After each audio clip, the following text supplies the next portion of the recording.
আজকে আমরা এসেছি শিটং 1। এই যে আমি এই জায়গাটাতে রয়েছি, এর নাম হচ্ছে মানা বস্তি।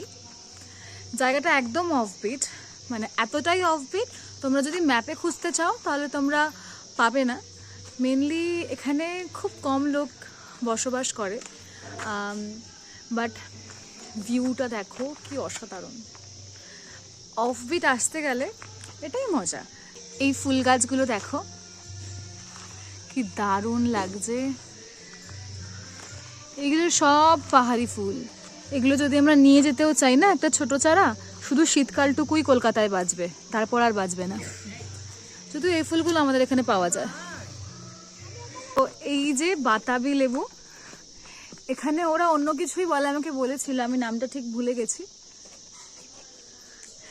মানে মোস্ট অফ দ্য খাবার সেম, শুধু নামগুলো আলাদা। যেমন কমলা লেবুকেও ওরা অন্য একটা নামে ডাকে, আমি বলবো পরে। এটা হচ্ছে স্কোয়াশ গাছ। মেনলি এই অঞ্চলে মানুষ স্কোয়াশটা বেশি খায়। আমরা যেরকম আলু বেশি খাই, ওরা তেমনি স্কোয়াশটা বেশি খায়। স্কোয়াশটা অনেকটা পেঁপের মতো খেতে, কাইন্ড অফ পেঁপে না, পেঁপে আর আলু মিক্সড করলে যেমন হয় তেমন খেতে লাগছে, বাট ভালো খেতে। ওরা এখানে স্কোয়াশটা খুব বেশি পরিমাণ হয়, সেই জন্য ওরা স্কোয়াশটা মোটামুটি সব খাবারেই দেয়। ওই যে নিচে কমলা লেবুর চাষ হয়েছে, আমরা দেখতে যাব। পাহাড়ে এরকম ধাপ কেটে কেটেই সব বাড়ি রয়েছে।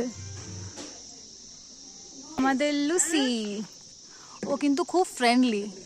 বাই দ্য ওয়ে, আমি কুকুর খুব ভয় পাই, বাট ও খুব ফ্রেন্ডলি। ওকে, সো আমি জানলাম ওরা বাতাবি লেবু, সরি কমলা লেবুকে ওরা বলে, যেমন আমরা হিন্দিতে বলি সন্তরা, ওরা বলে সুনতারা। আই গেস আমি ঠিক উচ্চারণ করলাম। আর বাতাবি লেবুকে ওরা বলে ভোকটে। ঠিকই উচ্চারণ করেছি আই গেস। তোমাদের একটা দুর্দান্ত জিনিস দেখাবো, ওয়েট, দাঁড়াও আমি ক্যামেরাটা ঘোরাই, তোমরা ভালো করে দেখতে পাবে। এটা হলো কফি গাছ। এখান থেকেই আমরা কফি পাউডার পাই। এই যে এই ফলগুলো, ওনারা আমাকে বললেন এই ফলগুলো লাল লাল হয়ে যাবে, এখান থেকেই কফি পাওয়া যায়। আমি এর আগে চা বাগানেও গেলাম, এখন কফি বাগান। পাহাড়ি অঞ্চলে চাষটা খুব ভালো হয়।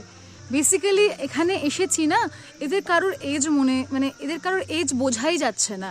মানে আমাদের তো 20 বছর হয়ে গেলে আমাদের মনে হয় 25 বছর হয়ে গেছে, সবার না, বাট কিছু কিছু মানুষকে। বাট বেসিক্যালি এরা এত সুন্দর খাবার দাবার খায়, ন্যাচারাল এনভায়রনমেন্টে থাকছে, কোনো পলিউশন নেই, কারণ মাটি থেকে এটা অনেকটাই উঁচুতে।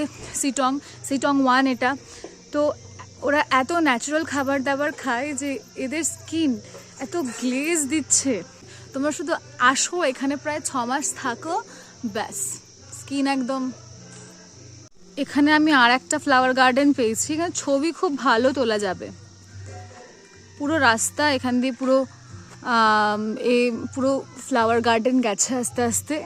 এই হোমস্টেতে আমরা থেকেছি, এই হোমস্টেরই এটা অংশ। এখানে পরপর অনেক হোমস্টে আছে। জায়গাটা খুব ভালো, ভীষণ সুন্দর। সবসময় মানুষের মুখে শুনেছি যে পাহাড়ে একটা আলাদা অ্যাটাচমেন্ট থাকে, যে পাহাড়ে ঘুরে এসেছে তাদের আর অন্য কোথাও ভালো লাগে না। বাট আমি কোনোদিনই রিলেট করতে পারিনি বিষয়গুলো, বিকজ আমি যাইনি কোনোদিনও। তাছাড়া আমার হাইটোফোবিয়া ছিল ফার্স্ট থেকেই, তো আমি ভেবেছিলাম যে গেলেও কি হবে, আমার তো পাহাড়ে ধারে কাছে আসতেও খুব ভয় লাগবে। বাট সিরিয়াসলি এখানে এসে মনে হচ্ছে সব জায়গা ফেল হয়ে যাবে যদি কেউ পাহাড় ভালো করে ঘুরে নেয়। এখন আমরা যাব হচ্ছে গিয়ে কমলালেবু গার্ডেনে, তো যেটা ওদেরকে বলে সুনতারা, কাইন্ড অফ, ঠিক বললাম আই গেস। তো চলো ওখানে গিয়ে দেখা হবে। এখানে একবার পড়লে পুরো ছবি।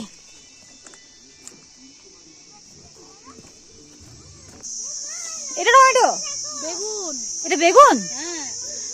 ও সরি, এটা বেগুন, লাল বেগুন।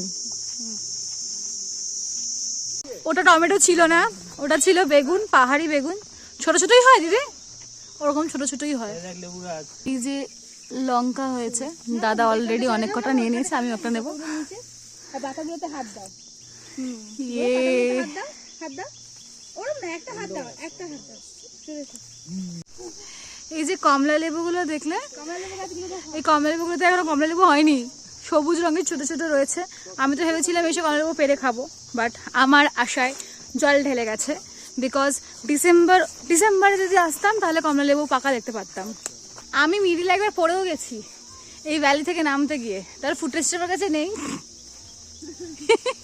আমার কোমরে ভীষণ জোর লেগেছে, আমি পায়তারাও মারতে গেছিলাম, আসলে দুটো সিট টপকে নামতে গেছি।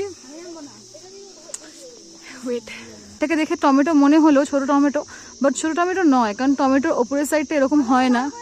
তো ভালো করে দেখলে বোঝা যাচ্ছে টমেটো নয়, বাট এটা যে বেগুন কোনো দিক থেকে বোঝা যাচ্ছে না। এখানে আমরা অবশেষে একটা পাকা কমলা লেবু পেয়েছি। ইয়ে, এখানেও একটা আছে, এই একটা আছে, এই একটা আছে কমলা লেবু। ইয়েস ইয়েস ইয়েস ইয়েস, কমলা লেবু পেয়ে গেছি। আর যদি একটা মাস পর আসতাম এগুলো সবই লাল লাল হয়ে যেত, তাই না দিদি? কফি ফলকে একটা পেরে নেব। এটা কি লেটুস? হ্যাঁ, রাই শাক। মানে এতটা নামলাম, আমি দেখাই তোমাদেরকে কতটা নামলাম। মানে ওই যে ওপরে দেখছো, ওপরে আমাদের কটেজটা রয়েছে। সকাল সকাল ভালো এক্সারসাইজ হয়ে গেল। এমন যদি রোজ আসতে পারি, বাস যার যত ফ্যাট জমে আছে শরীরে সব ঝরে যাবে। এই জন্য পাহাড়ি লোকেরা এত বেশি হেলদি হয়, হেলদি এয়ার নিচ্ছে, হেলদি খাবার খাচ্ছে, আবার সারাদিন এত পরিশ্রম করছে। লুসি আমাদেরকে পথ দেখিয়ে দেখিয়ে নিয়ে যাচ্ছে। চলো লুসি চলো। কি হয়েছে? চলো। এই সেই জায়গা যেখানে আমি দুম করে পড়েছিলাম।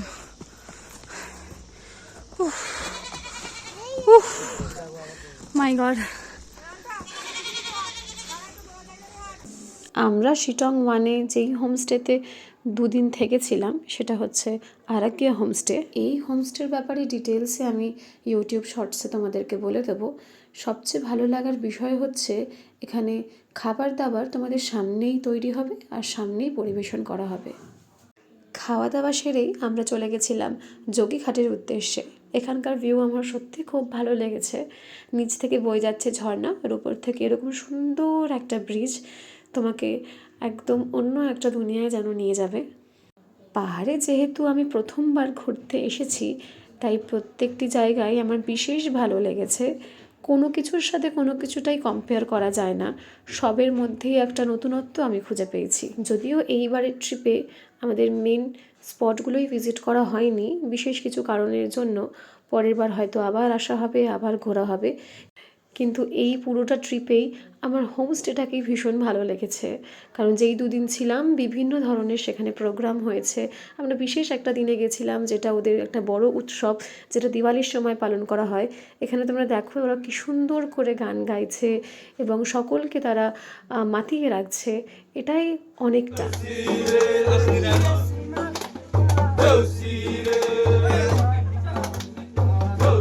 ওনাদের সাথে কথা বলে আমি জানতে পেরেছি এটা তাদের সবচেয়ে বড় উৎসব। আমরা যেরকম দুর্গাপুজো পালন করি, তারাও দিওয়ালির সময় এই উৎসবটা পালন করে, যেখানে একদিন মেয়েদের জন্য পালিত হয়, একদিন ছেলেদের জন্য পালিত হয়। এই ছিল আজকের ব্লগ। আশা করি তোমাদের এই শিটং যাওয়ার মুহূর্তগুলো খুব ভালো লেগেছে।